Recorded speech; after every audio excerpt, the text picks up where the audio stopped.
let's find out a little bit more. Fire away. All right, yeah. So we're just going to talk a little bit about IBD in the heart. So a lot of people may not be aware that IBD and the diagnosis of IBD can actually have a lot of implications on heart and stroke risk. So today we just wanted to give you a little bit of an overview of that. Okay, so just going over the table of contents, we're just going to start over all of this. So feel free to skip ahead in the webinar to whichever you feel is the most useful for you. So starting off, we're going to talk a little bit about what is IBD. So IBD is actually different, quite different than IBS. So IBD is an inflammatory condition that is an umbrella term that describes disorders that involve chronic inflammation of the digestive tract. Though in many cases, it may be non-life-threatening, its symptoms can often cause severe pain and decreases in quality of life.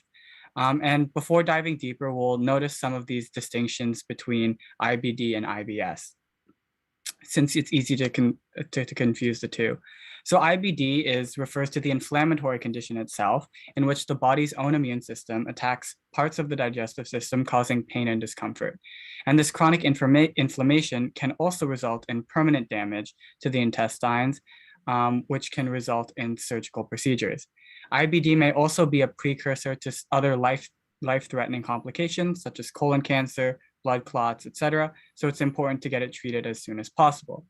IBS, on the other hand, is a condition that affects the function and behavior of the digestive tract. So IBS affects the function of the muscle linings of the intestine that intermittently contract and relax, that move food along the digestive tract. IBS rarely causes any physical damage to the intestines, so it's less of that long-term damage that we're seeing. And it's important to note that while IBD and IBS may be different conditions, they're not necessarily independent of each other, and some patients might actually have IBD and IBS as well. Within the category of IBD, there's two main types. So the first one is Crohn's disease. And so Crohn's disease can affect any part of the GI tract, so that being the small intestine or the large intestine. But inflammation is most commonly seen in the portion of the small intestine just before the large intestine, as you can see up here. There are also some subtypes of Crohn's disease that indicate the area in which inflammation is occurring. For example, the ileocolitis, the ileitis, and these are just different areas that are being inflamed. And although they can appear in patches, the inflammation can often reach multiple layers within the wall of the GI tract. So not just the inner lining, but also further in as well. And secondly, there's another type called ulcerative colitis, and this is a more continuous inflammation of the large intestine. So specifically, it's the inflammation in the colon, hence colitis. And this affects the innermost lining of the large intestine, unlike Crohn's disease, which affects multiple. This causes small sores or ulcers to form, which can produce pus and mucus, resulting in abdominal pain and the typical symptoms of IBD that we'll discuss later on. Ulcerative colitis produces continuous inflammation and isn't patchy like Crohn's disease. And as again, it has a lot of different subtypes that you can see here. And these are just help to locate where they are along that colon area. All right. And lastly, we're going to talk about some potential causes for IBD. So although the exact cause of IBD, so Crohn's and ulcerative colitis, is still relatively unknown, a two-part review of the onset and clinical course of Crohn's disease, published in 2013, talked about the influence of various environmental factors that could increase an individual's risk of having IBD or Crohn's disease. So they noted that the development of IBD involved a complex mix of both genetic and environmental factors that ultimately disrupt the intestinal microbiota. So those are the microorganisms that live within the intestines and the gut, and result in an inappropriate immune response, causing inflammation that is persistent. And these can include things like childhood factors, for example, breastfeeding or hygiene, lifestyle, including smoking, exercise, and diet, possible infections, and also drugs and medications. So these can be all this, these will all be discussed a little bit later on, but that's just a general overview of IBD. And now we're going to go on to a little bit about the diagnosis with Dawn.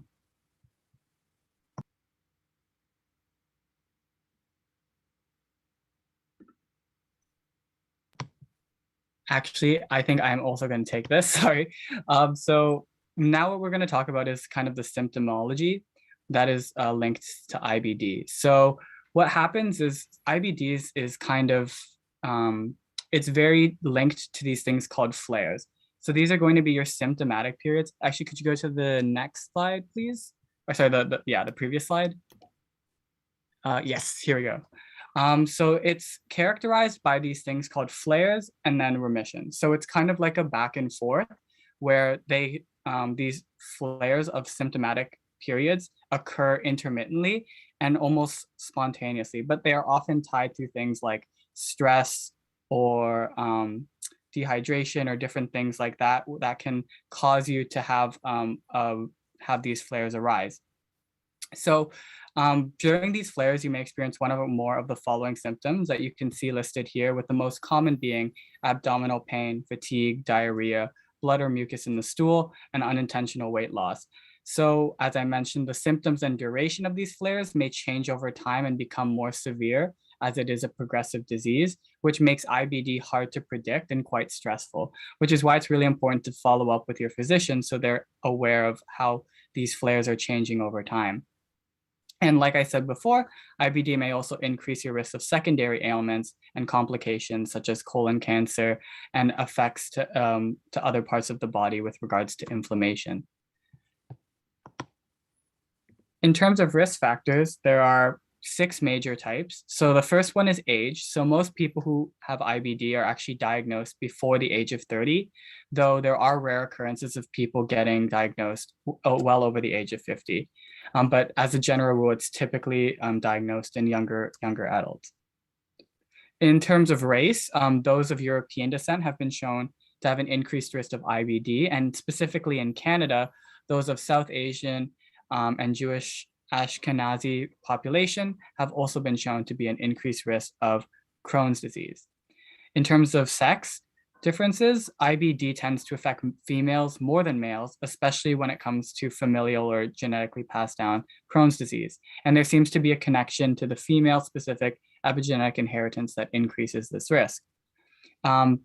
Furthermore, the use of non-steroidal anti-inflammatory drugs such as ibuprofen, or you may know it as Advil, often interferes with the mucus lining in the stomach, which may worsen the symptoms of IBD and is actually contraindicated, which means that when you have IBD, you shouldn't be taking any of these NSAIDs. Okay, and next we're going to talk about genetics, which is IBD has been shown to be a heritable disease with about 25% of patients showing some family history of IBD. And lastly, there's these external factors that may cause and trigger IBD spontaneously or can cause flare-ups, which can be linked to smoking, stress, food, antibiotics, or missing your medications. So if I got this IBD, inflammatory bowel disease, where it's actually true inflammation in the linings of the intestine. So non-steroidal anti-inflammatories, those are you mentioned, these are all the pain pills from endomethacin to ibuprofen to Motrin. So these medications have potential harm to the bowel. So that's interesting you shared that with us. So in general, all the anti-inflammatory medications are good for pain medications, but they do have side effects. They have side effects to blood pressure. They can cause your blood pressure to go up by maybe 5 millimeters of mercury. They can damage your kidneys. They can damage your heart. They can damage your blood vessels, damage your brain. They can damage your bowel, looks like. So again, all these anti-inflammatories, all these commercials on TV where you're saying is that, you're moving better and you're getting all this anti-inflammatory. So I'm thinking of anti-inflammatories, you just use them on your bad days and don't use them too much. They're not regular medications for most of us. If you have things like rheumatoid arthritis or other really inflammatory diseases, you have to speak to the right doctors about this. So over-the-counter or anti-inflammatories in many circumstances are pain medications, and they may do more harm than good in many circumstances. So thank you for pointing that out. Thanks again. Yeah, and now we're just going to get into a little bit of what you can do at home and be aware of in terms of symptoms. So, what you can do is you can do a self-assessment. So these are some of the things to watch out for that might hint that you may have IBD or maybe developing IBD. And these can be things like unexplained weight loss, extreme abdominal pain, fever as a sign of infection, an IBD flare, or dehydration.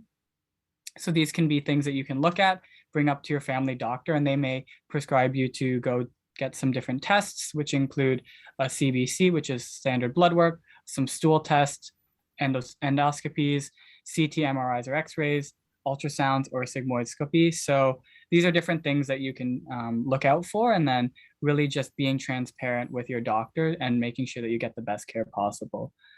And then now we're just going to switch over and talk about some treatments for IBD. All right, so we'll move on to the treatments. So if we go to the next slide here, so IBD treatment really depends on, well, what kind of an IBD you have. For instance, for Crohn's disease, some individuals have the proximal end of the colon being involved. Some have it, as Matthew mentioned, it might be diffuse, so it might be impacting the whole colon. For some others, they may just be asymptomatic. So you might not be feeling anything, but during a routine diagnostic, they found perhaps ulcers or signs of Crohn's disease. Now, most often, it's the ileum that's affected in Crohn's disease, which is part of your small bowel. And then the first line therapeutic is called budesonide. It's pretty much a glucocorticoid. And as a first line treatment, it's used to induce remission if you're in a low risk patient. So what low risk means that you can tolerate glucocorticoids and that you're able to wean off of them. You usually take it for a maximum of 12 weeks. Most individuals take it between 8 to 12 weeks. And the goal here is to achieve remission. And what remission means is that we want the mucosa of your colon to kind of go back to a more healthy state. The evidence for this is that, so a meta-analysis of about 500 patients across 3 different studies found that those individuals who took this drug compared to placebo had a 1.9 times greater risk in terms of achieving remission. So which shows that if you're taking this drug, you have a higher likelihood of getting remission. Now, if budesonide is not working, some practitioners prescribe prednisone. Prednisone is also a corticosteroid, also a glucocorticoid. As we can see on the slide, they give a higher dose for 1 week, and then slowly you wean off of it until you get remission. Here again, the evidence, we see risk ratio of 2.0 compared to placebo. So it means that if you're taking this drug, you're more likely to achieve remission. Now, some individuals are not responsive to prednisone or budesonide. So in that case, there is a controversial treatment strategy. It's called 5-amino salicylates. So Matthew mentioned that NSAIDs, so non-steroidal anti-inflammatories, are actually a risk factor. Now, 5-amino salicylate is very chemically related to aspirin, and it's classified as an anti-inflammatory. So that's why the use of it is somewhat controversial, but they sometimes use it during flare-ups of individuals who have ulcerative colitis or Crohn's disease. And it's mostly reserved for patients where glucocorticoids such as budesonide and prednisone are not routinely used. So these are the most common agents for the most common form of IBD. Of course, depending on the patient, things might change here and there. So if we move on to the next slide here. Now, as we mentioned, the first line therapy for IBD are steroids. Now, steroids, while the evidence shows that they can help the IBD, it has some important impacts on the heart. Specifically, it's been shown to increase the risk and also the rate of getting atherosclerotic disease, so coronary artery disease. As we can see by this study, fairly large sample sizes, they were 2.5 times more likely to have a cardiovascular event compared to those who were not taking these steroids. Another thing that steroids could do is that they promote fluid retention. So your body retains more water than normal. And if you already have a kidney disease, or if you already have congestive heart failure, then if you're retaining more fluid, of course, it might make those conditions worse.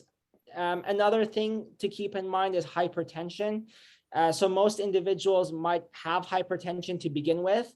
And when you put them on steroids, they have an even higher risk of hypertension. So then it might be more difficult to manage their hypertension. The mechanism is not fully understood, but they found a dose-related response. So the higher the dose of steroids that individuals were taking, the higher the risk for them developing hypertension or exacerbating their hypertension. Now, there's a couple of more things here, is that steroids can also cause dyslipidemia. So what it can do is actually lead to hyperlipidemia. And what that means is that you get more lipids in your bloodstream, and they think that it might be due to a non-functional lipoprotein. So lipoproteins are usually used to kind of sequester all those lipids and help take them out of the bloodstream. But if those are not working, then the fat ends up remaining in your bloodstream. And of course, hyperlipidemia, again, is linked with coronary artery disease and cardiovascular events. Another thing to keep in mind that you may have heard of is pulmonary emboli and thrombosis. Now, there's not good evidence for this, but some observational studies suggest a slightly increased risk of thrombotic events. So again, if your vessels are already damaged, if you're perhaps on bed rest and you're not moving that much to begin with, when they put you on these steroids, you may have an even greater risk of getting that venous stasis and getting that thrombosis. And this could be perhaps life-threatening. So it's definitely something that providers always try to monitor for. And lastly, there is arrhythmias. So what that means is that it's an irregular rhythm in terms of your heart. And they found that new and long-term users were about 3.6 and 1.7 times more likely to develop atrial fibrillation or flutter. So 3.6 times more likely for AFib and 1.7 times more likely to develop flutter when you compare to those who did not get steroids. So again, this is one thing. Imagine if you have AFib to begin with, or if you have some heart conduction pathologies to begin with, these may exacerbate them even more. And before we move on from treatments, one thing to keep in mind as well is that budesonide and prednisone, while they're both glucocorticoids, studies have found that the reason why budesonide is first line is that it causes less adverse events compared to prednisone. So even though they're both in a similar class of medications, that's the reasoning currently for suggesting that as first line compared to prednisone. So if I got this right, the inflammatory bowel disease, there's actually true inflammation. It could be triggered by a virus. It could be by genetic factors. It could be by just factors we don't truly understand. It usually occurs in younger people. And so we use steroids of different sorts to fight inflammation.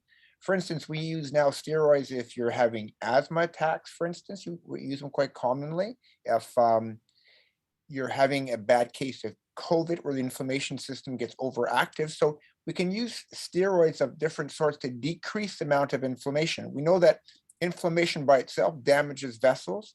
Anti-inflammatory medications can have their side effects. You mentioned high cholesterol, rhythm problems, and blood clots. So you can see this is something that is very specialized.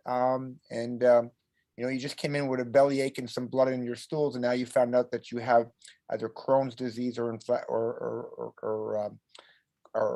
ulcerative colitis. So you can see that this is a juggling act, and that's what this is done by specialized doctors, usually gastroenterologists that help in this area. So thanks for sharing that. Keep going, keep telling us more.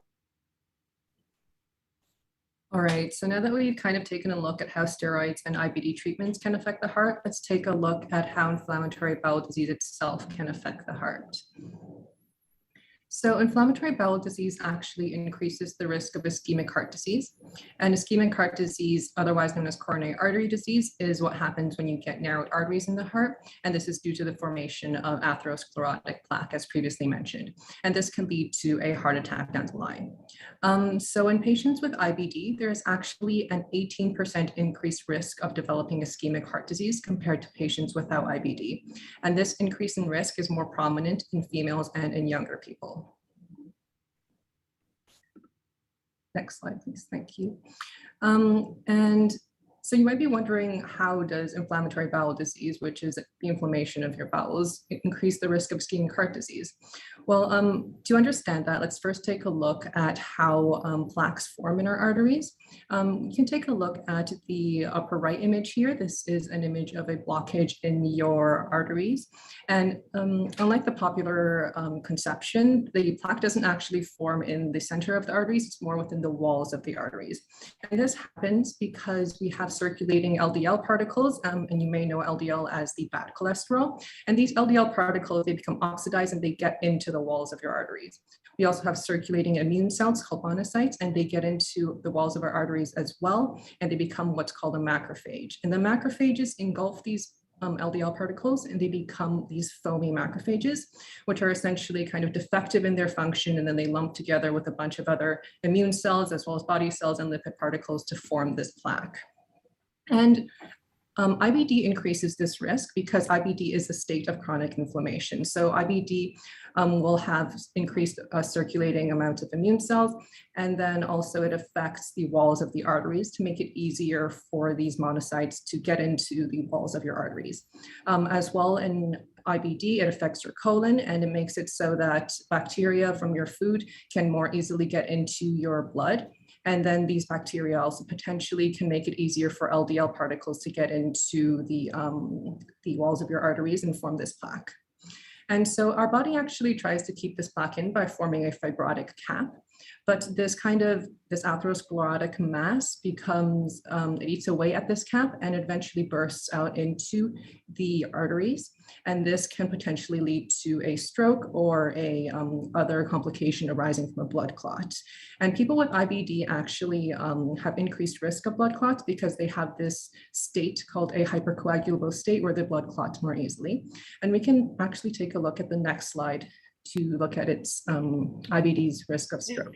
Donna, can you just go back one more? I think you showed us a really nice Sure. slide here. So if we got to this slide, and maybe Stuart can show the pointer over here. So where the LDL, the bad cholesterol is on your left, that's and that white part is the blood. That's, and you can see that's the blood circulating. And so LDL, lousy cholesterol, and you see this sort of lining of one layer called endothelium, one layer thickness or thinness. This is the barrier between what's in the blood and what's in your vessel. And this layer is extremely important. And so when these LDL particles bang and damage and get through there, they penetrate the vessel itself. And LDL cholesterol should not be in the vessel wall. So your body says, hey, we have LDL cholesterol in the vessel wall. That's bad. They send in your fighting cells, and these are called macrophages. So they become activated. These are your inflammatory cells, and they start to chew them and eat them up. And it starts a war. And then you go to your far right, it now becomes a spot where the vessel thickens and starts to develop a plaque. And as you point out, this is a disease of the vessel wall. Your body tries to defend itself. But the simple thought about heart disease, one of the things is don't have too much LDL in your bloodstream. And that's actually important. That's why we lower cholesterol through diet and lifestyle changes and medications. So this is what's happening. And this happens starting the day you're born, is that, so this is a progressive illness. And as you point out, inflammation is bad. Inflammation from the linings of the gut and from just being overweight causes inflammation. So this is actually a very important slide. And the time I often see people, this inflammation on the far right becomes very bad and the plaque ruptures, that you point out, and you have a heart attack or stroke. And you can notice that most heart attacks and strokes take place in lesions that aren't very big, usually around 30% or so. And those aren't the ones that cause angina pains. They grow asymptomatically. So this is a very important slide. So what I take away from this is treat your risk factors, have a low blood pressure, exercise, keep your weight down so you don't have inflammation, lower your cholesterol, and we don't want LDL cholesterol in the vessel itself. So thank you for sharing that. Go ahead there, Dawn. Yeah, so as Dr. Curnew mentioned, the plaque can rupture, and along with the hypercoagulable state that patients with IBD have, there is an increased risk of stroke. As shown by this statistic, there is an increased risk of cerebral vascular accidents, specifically a 30% increase. The stroke risk is also 10% higher in women, and both ulcerative colitis and Crohn's disease have a particular increase in the risk of cerebral vascular events. Awesome. So I know that was a lot of information to be thrown at you. So what this next part is going to talk about is how can you manage your IBD, especially in the context of cardiovascular disease and vice versa. So these are the American College of Cardiology guidelines, and they highlight some key points that we want to take away from the treatment of IBD and CVD. So first off, we want to manage those IBD flares that I mentioned, those symptomatic periods, and help reduce their severity and their frequency. We also want to reduce our cardiovascular risk factors as much as possible, because as we've mentioned, IBD is in itself a potent risk factor for cardiovascular events.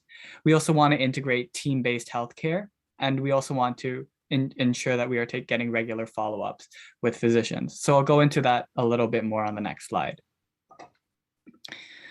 So first off, what does this look like in practice? Well, number one, as I mentioned, is we want to manage these IBD flares.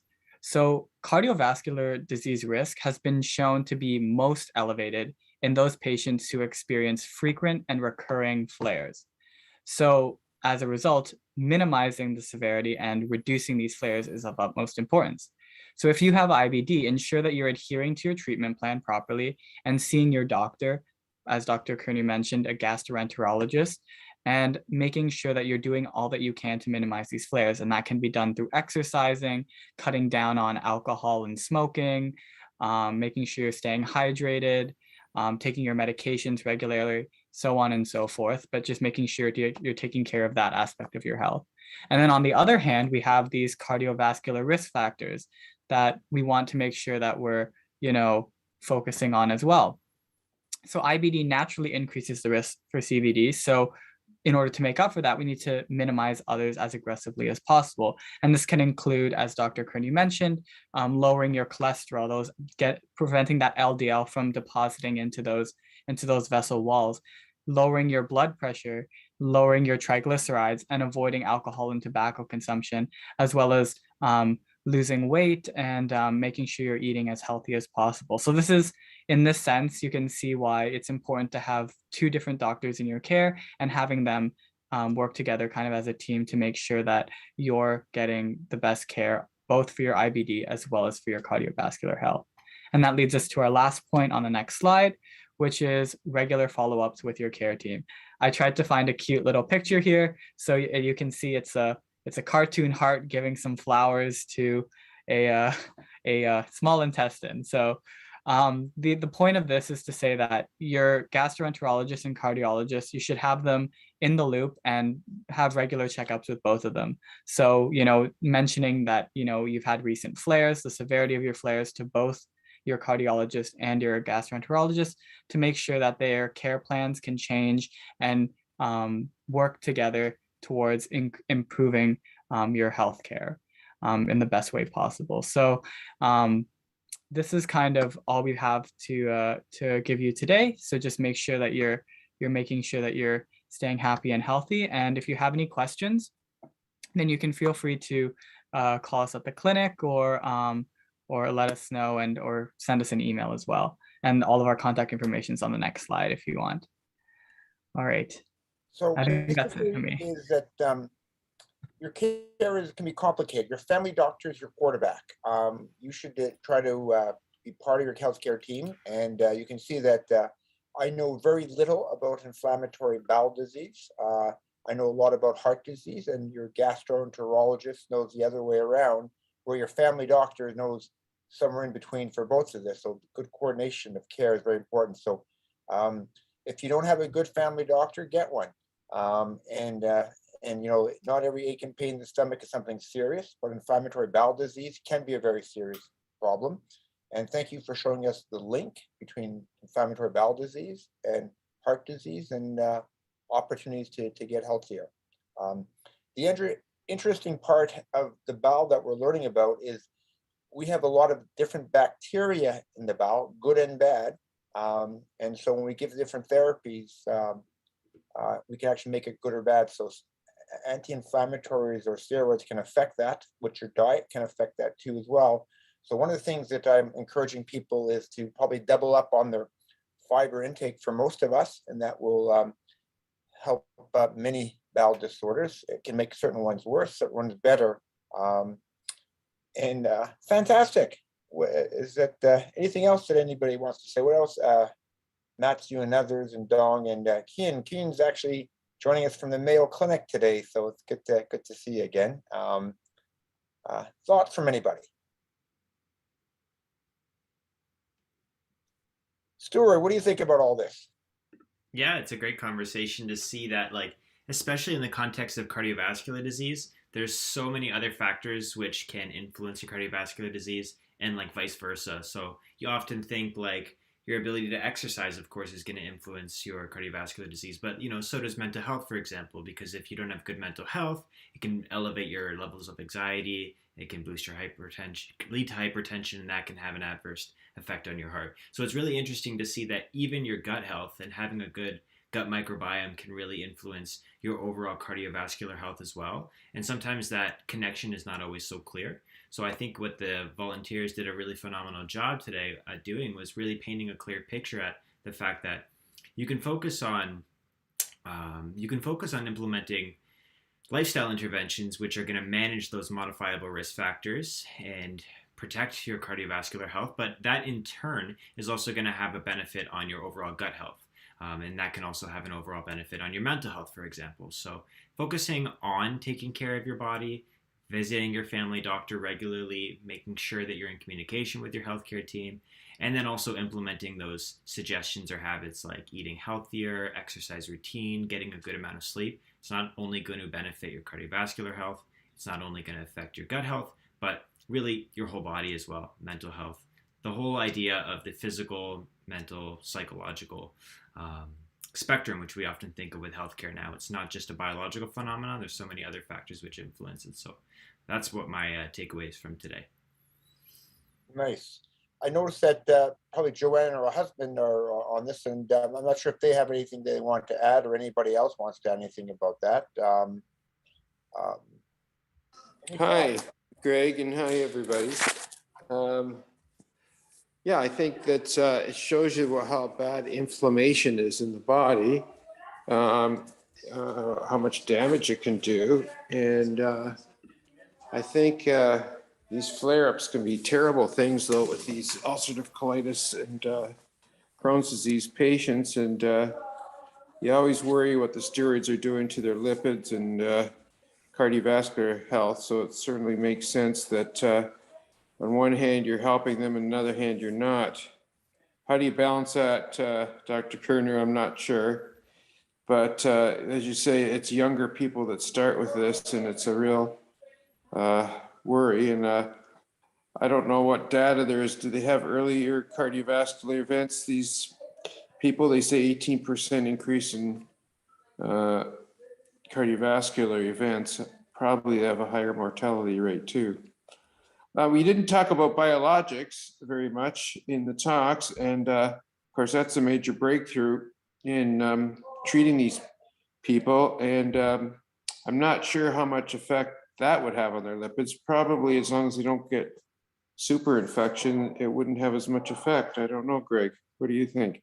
Yeah, so one of the things we talked about for some very non-specific anti-inflammatory steroid-like medications, but you're right, biologics are new generations of anti-inflammatory that are more specific. They target certain cell lines that cause inflammation, and that's something beyond my total understanding, but you're right. So, and inflammation is playing a role in many disease processes right now. So, and one of the things to decrease inflammation in general is that just think about losing weight and exercising. These are anti-inflammatories as well that can benefit to yourself. Having more friendly bacteria from fiber in the diet can be helpful. So the diet you have can influence this as well. And I think there's so many factors in play of this. And obviously this is a job for a team approach. And what I always find is that most people say, well, I'm going to treat my inflammatory bowel disease with diet and lifestyle changes. That's not going to be good enough when you have this marked inflammation. If you have an irritable bowel, which is basically pain, but you don't have the inflammation, that can be treated better with lifestyle changes. So you have to see the right people at the right time. And you're right, we're still learning. And so the link is that if you do have inflammatory bowel disease, it usually starts younger. Women can have more of that compared to males. And it can be triggered by infections. It can be triggered by processes we don't fully understand. And so we're learning all the time. And there's certainly genetic predisposition to this as well. So lots to learn, but basically if to calm down inflammation in general is have low cholesterol, low blood pressure, regular exercise, keep your weight at check, eat healthy, non-processed food. And if you do have true inflammation, you need to see somebody who's expert on the matter to help in that circumstance. And having a good family doctor to help guide management is very, very important because you need coordination in all this. Any thoughts for anybody else at all? If not, I'm just going to basically say lots to learn, and you can see connections between different organ systems. So you can see we're all connected in many, many ways. Maybe one day we'll have a vaccine against some of these inflammatory processes. We don't just yet, but there's certainly the world of vaccines in different areas have looked at this now. And inflammatory bowel disease will not just be, it's not one disease or different triggers. So we have lots to say about this. And so I'm going to bid everybody good night, and we'll go from there. All right. Take care, everyone. Have a good night.